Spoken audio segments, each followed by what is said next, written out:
Hello, hello, hello, hello, hello. Are you ready for another art project?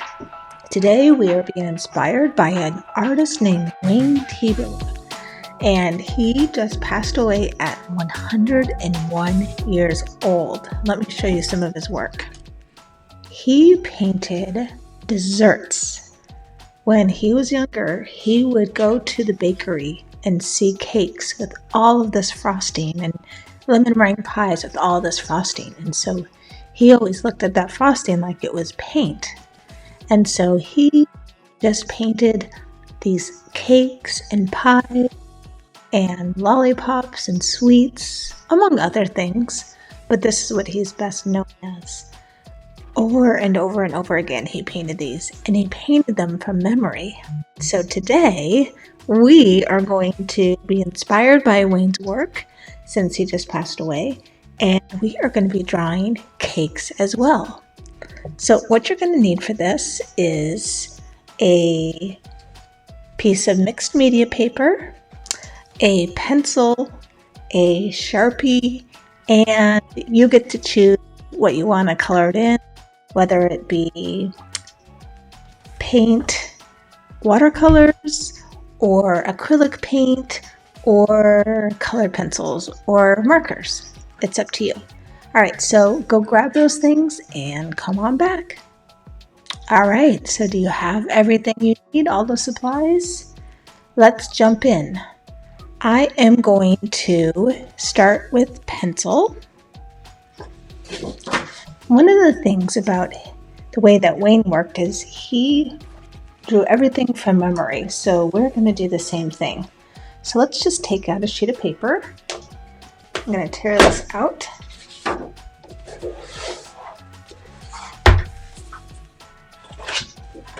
Move this out of the way.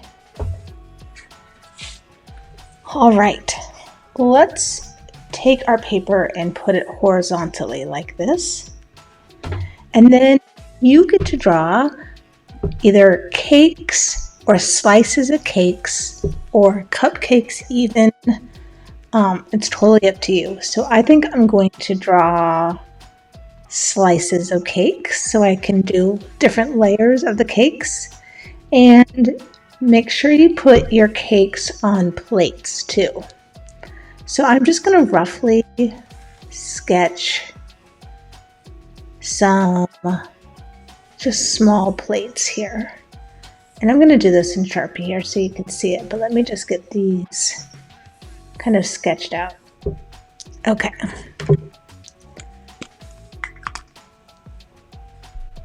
I am just going to start with placing the plates so you can decide how many plates of cakes or slices of cakes you want. I'm going to do 1, 2, 3, 4, 5. And as you can see, I'm giving a little bit of room at the top of the plate so the cake can extend out. And we don't need to look at anything for reference because he didn't, so we're just going to do it from memory. I'm going to start with making a little shape that looks like a rectangle, but the top part is going to be more at a slant. So then I can add the back top side. That's all really it is. And then you can go in and add detail. Well, I'm going to make this a 3-layer cake. So I'm going to put 2 layers of frosting in between. Now, for this one, I am going to make it maybe face a different way. So I'll start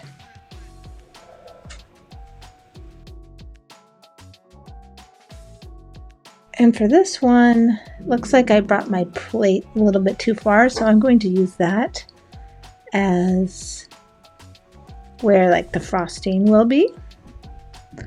And I think I'm going to go like this too. All right. Then you can also, if you want, make your plates more 3-dimensional. And one thing that he did was he used a really light blue background on most of his paintings. So we're going to do the same thing.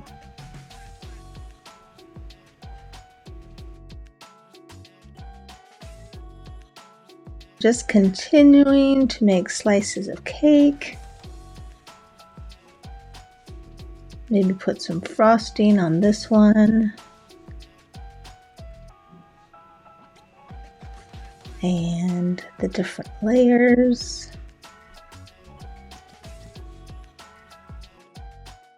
And here again. Just trying to make these look a little bit different from each other, but if they don't, that's okay. And then this last one.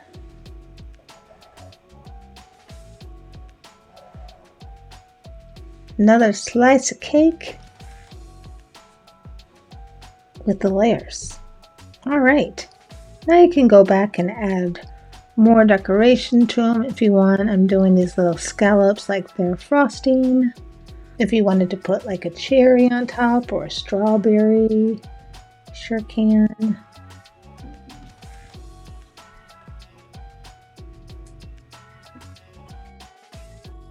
So how does yours look? Okay, so next I'm going to get out my light blue paint and paint in this background.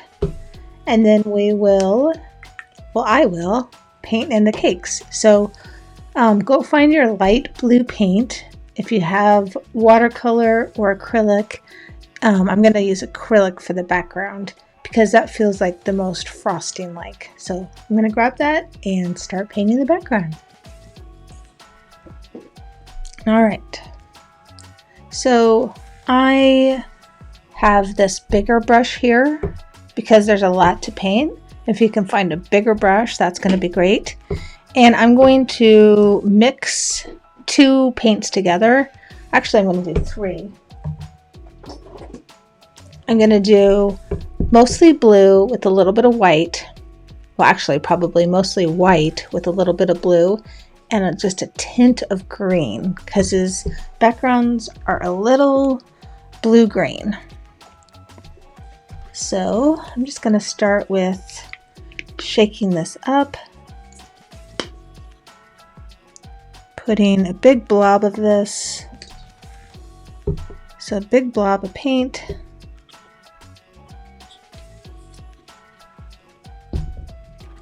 A little bit of blue.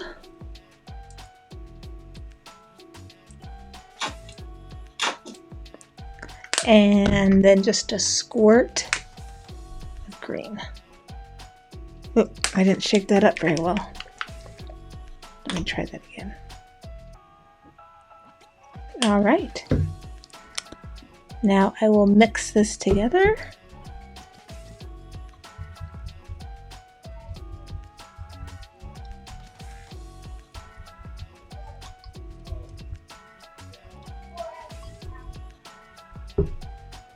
All right, now I'm going to start painting the background.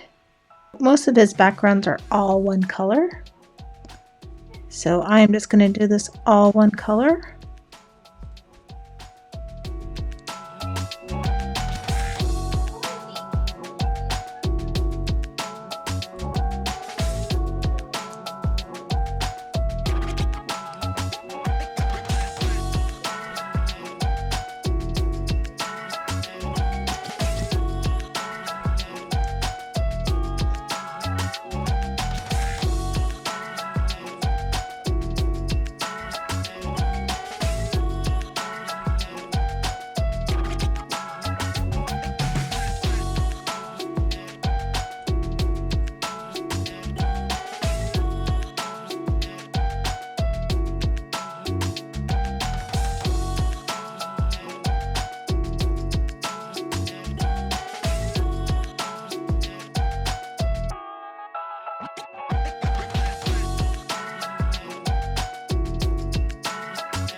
I love using the mixed media paper because it holds the paint so well.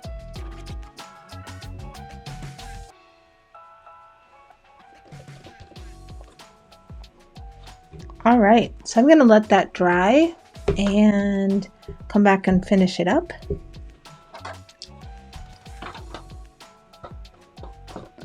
If your paper starts to warp like this and you don't like it, you can always tape it down with some masking tape and then carefully peel up the paint or the tape when you're done so it doesn't rip the paper. All right. Let's put another coat on here. It's not completely dry, but it's dry enough.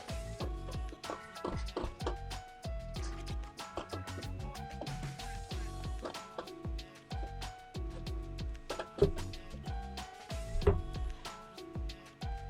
think his backgrounds were just a little bit lighter, but that's okay.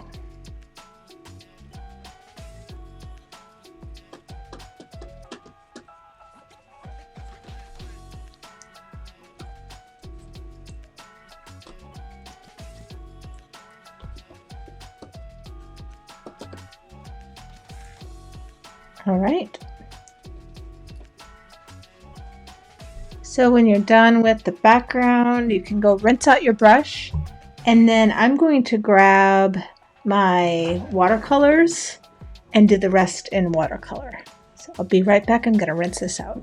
I have my water, and I'm going to be using this big brush because his brush strokes weren't very refined.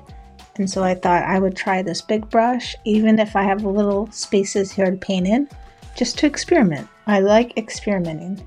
And if we look back on his work, I'm looking at the color palette, and we talked about the light background, but then he also uses these dark blue shadows, some yellows and some pinks and some reds. So those are the colors that I'm going to stick to with mine. I've got some yellow on my brush. I'm going to be using watercolor for this. And I think I'm going to just start by using the yellow just straight up in the middle. And let me just look back to his again. So yeah, the insides of his are different colors. I'm going to maybe use yellow for the inside for this guy, because once I have color on my brush, I like to use it more than once. And let's just balance this out by doing another yellow here. And this one will have two different colors on it. All right. Next, I'm going to grab some pink and use this pink here, loving it, and maybe using it as the icing and the top of this guy.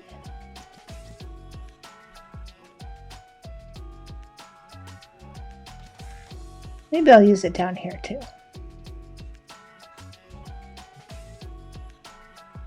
And I am going to also put some pink on this one. It's going to be a red velvet cake down here. And let's call that good for now. All right. What about a little orange? Orange works well with yellow. So I'll just put orange here. And this one will have orange frosting. And maybe this has an orange middle and an orange top. See how nice it is using these big brushes? Kind of get washes of color in here. And maybe I will use a little orange up here as well. So I'm just sticking to a few colors, not too many. Put some pink here.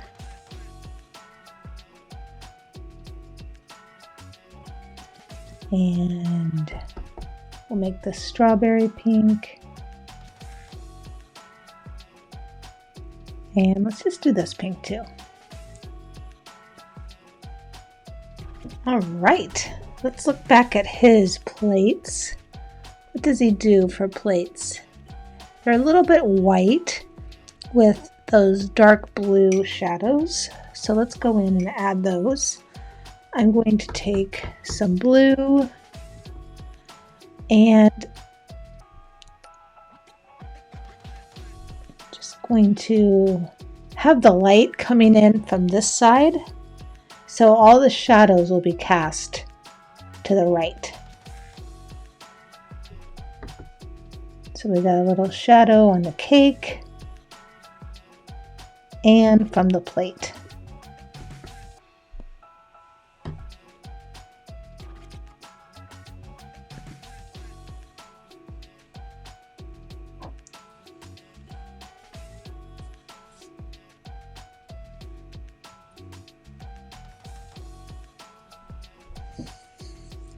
I think that looks exactly like a Henry Thibault painting. So there you go. I cannot wait to see how yours turns out. Please take a picture of it and share it with me. I love seeing your work. I hope you enjoyed this. And let's eat cake. All right, until the next time. Talk to you later. Bye.